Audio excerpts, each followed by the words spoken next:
Hey guys, welcome back to study with R K. कुछ अलग अलग कानून और नियम एक राष्ट्र को नियंत्रित करते हैं और यह सुनिश्चित करते हैं कि कई ऐसे पैरामीटर हैं जिनके भीतर नागरिकों को काम करना चाहिए। भारत को सबसे लंबे लिखित संविधान के लिए जाना जाता है और इसलिए इसमें बहुत सारे कानून हैं जिनका पालन करना पड़ता है। लोगों को अजीब काम करने से रोकने के लिए बनाए गए कुछ कानून अपने आप में भी अजीब है। तो चलो आज भारत के ऐसे ही अजीब कुछ कानून पर एक नजर डालते हैं।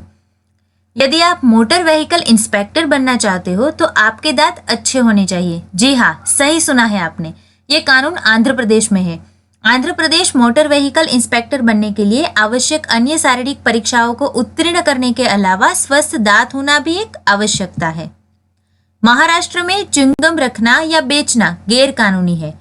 सार्वजनिक क्षेत्रों को स्वच्छ बनाए रखने और लोगों को दीवारों, फुटपाथों और अन्य सतहों पर भी गम लगाने से रोकने के प्रयास में ये कानून लागू किया गया था। वास्तव में कुछ लोगों ने देखा है कि प्रतिबंध के कारण विकल्प के रूप में मिंट और माउथ वॉश में रुचि बढ़ गई है। फिर भी फिलहाल महाराष्ट्र में ये अनोखा नियम बना हुआ है। आत्महत्या लीगल है लेकिन प्रयास नहीं। जी हाँ, ये नागरिकों को बताता है कि अगर वे सुसाइड कर सकते हैं लेकिन इनमें उन्हें सफल होना होगा। यदि वे सफल नहीं हुए तो उन्हें कारावास का सामना करना पड़ेगा। इसलिए यदि कोई आत्महत्या करना चाहता है तो उसे ये सुनिश्चित करना होगा कि वह आत्महत्या कर ले, क्योंकि असफल होने पर उसे कारावास का सामना करना पड़ेगा। महिलाओं को रात में फैक्ट्रीज में काम करने की अनुमति नहीं है। भारत की आबादी बड़ी है और इसका मतलब है कि अधिक लोग नौकरियों की तलाश में है। हालांकि एक महिला के लिए नौकरी पाना इतना आसान नहीं है, क्योंकि महिला को रात में फैक्ट्री में काम करने की अनुमति नहीं है। इसका मतलब यह है कि जब किसी कारखाने में उद्घाटन होता है और काम करने का एकमात्र समय अगर रात होता है तो महिलाओं को काम नहीं दिया जाता। यह कानून अजीब है क्योंकि आज का समाज दोनों लिंगों के लिए समान अवसरों की वकालत करता है और महिलाओं को रात में कारखानों में काम करने की अनुमति नहीं देना ये उनके अधिकारों का उल्लंघन है। लैंड एक्विजिशन एक्ट, भूमि अधिग्रहण अधिनियम। ये नियम सरकार को जमींदारों को उनकी भूमि के बड़े हिस्सों से वंचित करने और इसे सरकारी स्थानों और इमारतों के रूप में उपयोग करने की अनुमति देता है।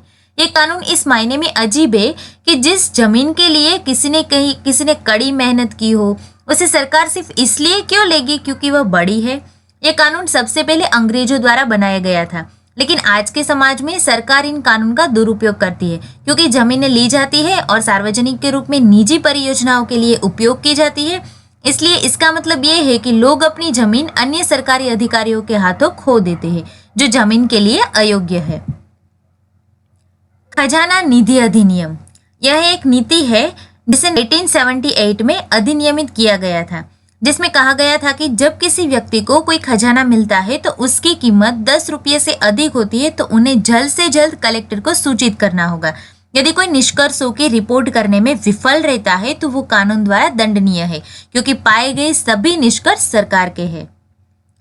शराब पीने की कानूनी उम्र 25 साल है। जी हाँ, भारत में कानूनी उम्र 25 साल है और यदि व्यक्ति शराब पीने के लिए पर्याप्त परिपक्व नहीं माना जाता है तो इस उम्र पर पुनर्विचार किया जाता है। ये अजीब है क्योंकि हमारे यहाँ 18 साल होने के बाद शादी करने की इजाजत दी जाती है, लेकिन 25 साल का होने तक उन्हें शराब पीने की इजाजत नहीं है। किसी भी होटल में शौचालय या पीने के पानी का उपयोग करना सभी के लिए निःशुल्क है। आप अगर ये होटल में स्टे नहीं ले रहे हो फिर भी आप उसका उपयोग कर सकते हो। 1860 में भारतीय सराय अधिनियम के लागू होने के साथ ये कानून 150 साल पहले लागू हो गया। सराय किसी भी संरचना को संदर्भित करता है जो मेहमानों के लिए आवास प्रदान करता है।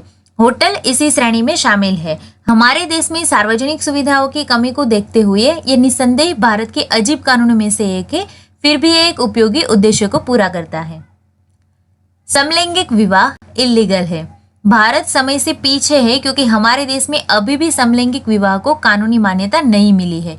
वह दिन अभी तक नहीं आए हैं जब कोई व्यक्ति अपनी पसंद के व्यक्ति से शादी कर सके और ये एक सांस्कृतिक चीज है, लेकिन ये एक क्रिमिनल ऑफेंस भी है जो इसे कठिन बनाता है। शीर्ष निंदा का कानून, ये कानून तब अस्तित्व में आया जब अंग्रेज देश पर कब्जा कर रहे थे। कानून कहता है कि जब कोई भी किसी खास धर्म के बारे में विपरीत राय रखता है तो उसे दंडित किया जाएगा। इसका मतलब ये है कि देश के नागरिकों को धर्म के बारे में अपनी राय रखने का अधिकार नहीं है, क्योंकि उन्हें दंडित किया जा सकता है। तो दोस्तों, ये थे हमारे इंडिया की अजीबो गरीब लॉज। तो ऐसे ही नई नई इन्फॉर्मेशन के अपडेट्स के लिए चैनल को सब्सक्राइब कर दो। और हाँ, अगर आपको ये वीडियो पसंद आए तो लाइक कीजिए, शेयर कीजिए और नेक्स्ट अपडेट तक जुड़े रहे स्टडी विथ आरके के साथ।